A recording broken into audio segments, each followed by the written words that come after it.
0, 1, 2, all the way up to whatever this one is. So I got a group of inodes. I partition my drive up into those inodes.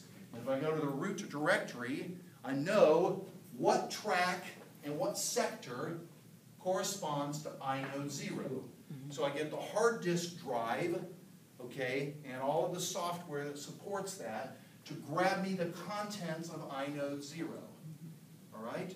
And it contains, in this picture here, what does it contain? It contains itself at inode 0, its parent, which in the case of root is also inode 0. What other things does it contain? The rest of the 3 files? The other directory. Well, it contains other directories. Yeah, they are files, but it contains other directories, so it's going to have user. Okay, and that might be at inode 9. Okay, and then it'll have bin. Maybe that's at inode 12. Then it might have Etsy. That might be at inode 8. Then it'll have home. That might be at inode 4. Then it has opt. That's inode 31.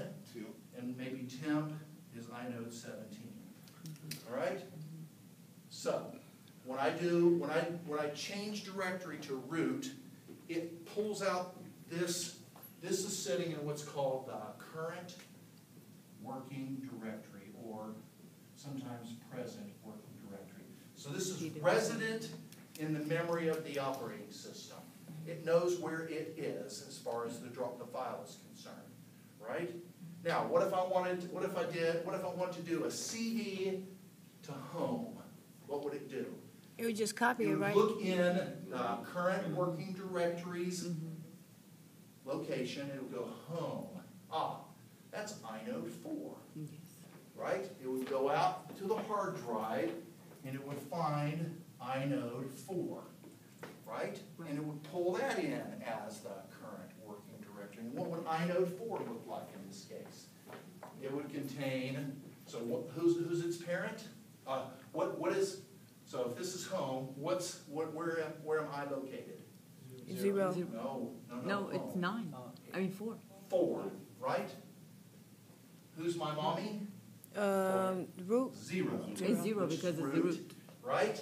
And then Maurice, he might be 27. Morris might be number 1. And then and Ashley would be 10,472. Okay, so you get it?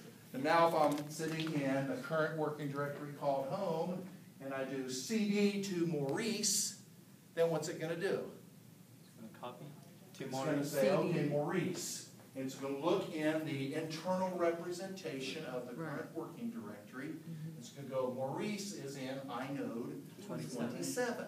And it's going to go fetch inode 27 off the appropriate location on the hard drive.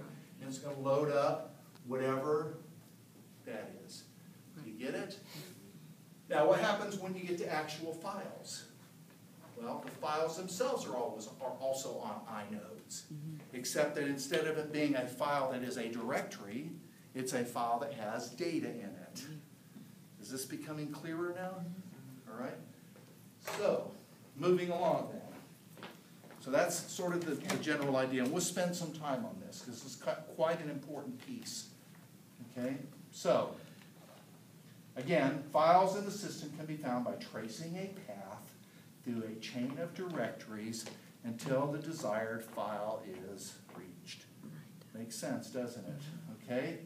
Then, it says here that another system directory contains all the programs provided for general use. That is to say, all the commands.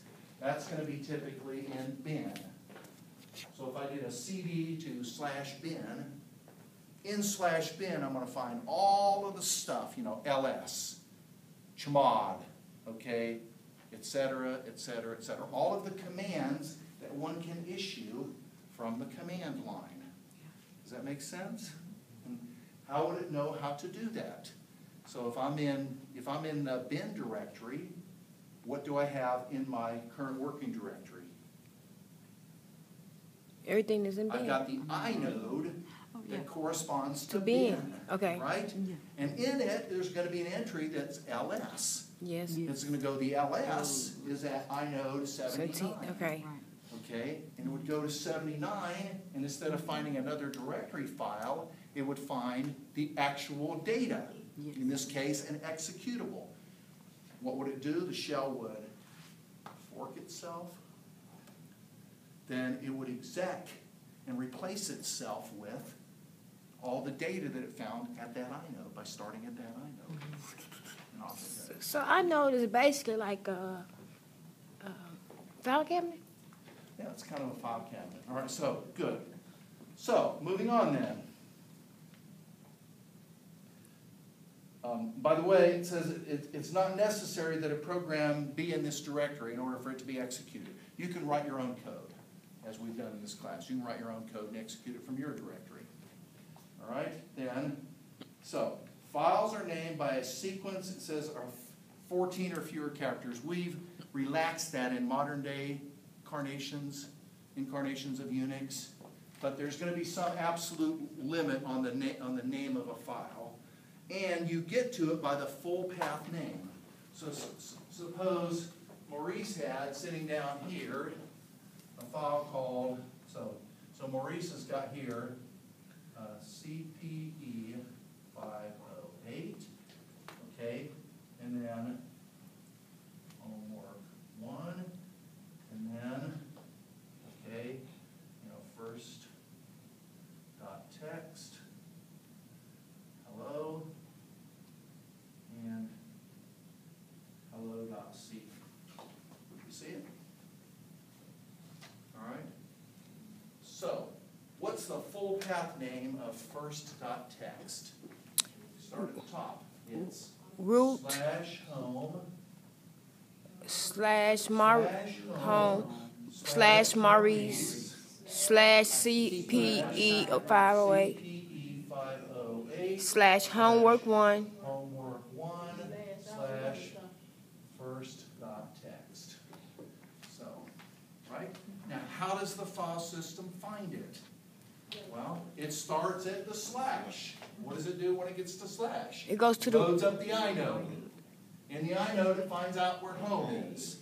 Okay? Once it's got the home inode, the directory, then it knows where Maurice is. It grabs that inode and pulls the directory off of it.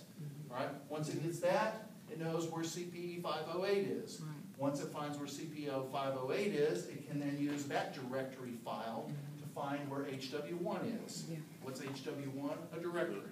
Finds the inode, looks in there to find where first.txt is. When it finds first.txt, there's an inode number there. Now, the difference is, so far, what have each of these inodes pointed to? A directory A file. directory file. Right?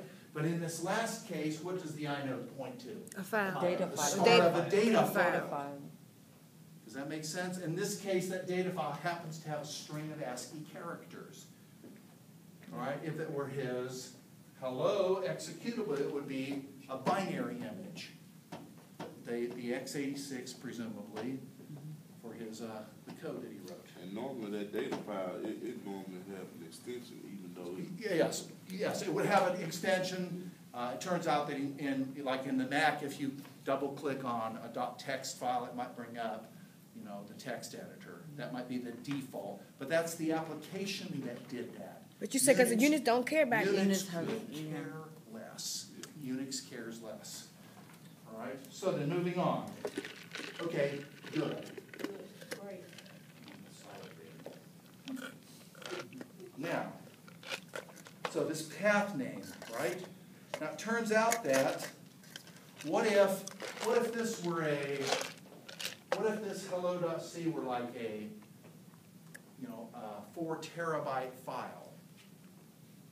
All right, it's huge, and Maurice wanted Umar to have access to that, right? Watch. So let's say Ashley. So here we go.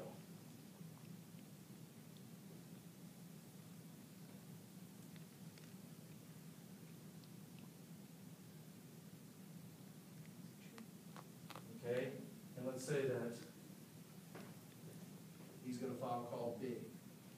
All right, so what does his homework one directory contain?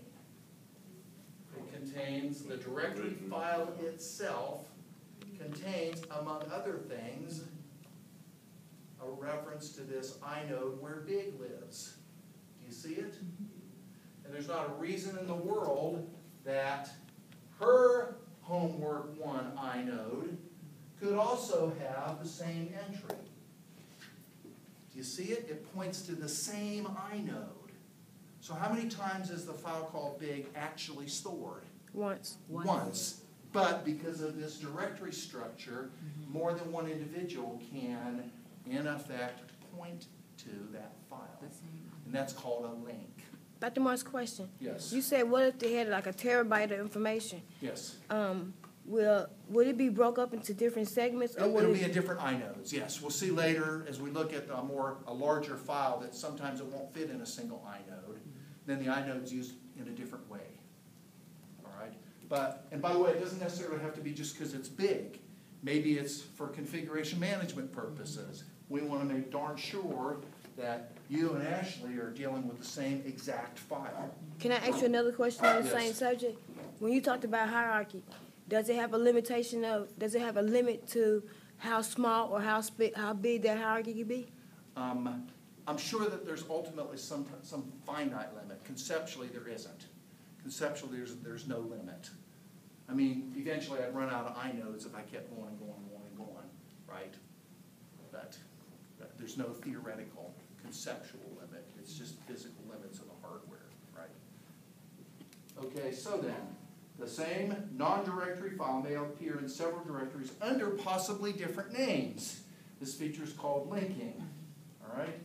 And so, it turns out that the directory entry for a file, so read this at the bottom right of page 366, the directory entry for a file consists merely of its name and a pointer to the information that actually describes the file, right? So that pointer, we will see later, is called an inode, okay? An inode, information node, okay? Inode. That's how it knows